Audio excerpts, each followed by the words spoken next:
Lu kalau mau kaya, lu harus ngerti saham. Lu kalau nggak ngerti saham, lu nyangkul sampai bongkok lu nggak bakal kaya. Nah Oke. itu yang gue rasakan bro. Gue bener, gue kerja keras setengah mati, kok gak kaya-kaya gitu loh. Iya.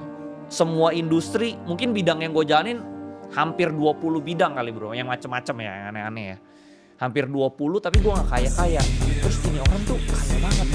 Nah si Kongol ini bilang, dia datang berdua bro, dua-duanya konglomerat lah. Nih sebelah gue, duitnya 3 tahun lalu paling baru ratusan juta. Sekarang duitnya udah triliunan.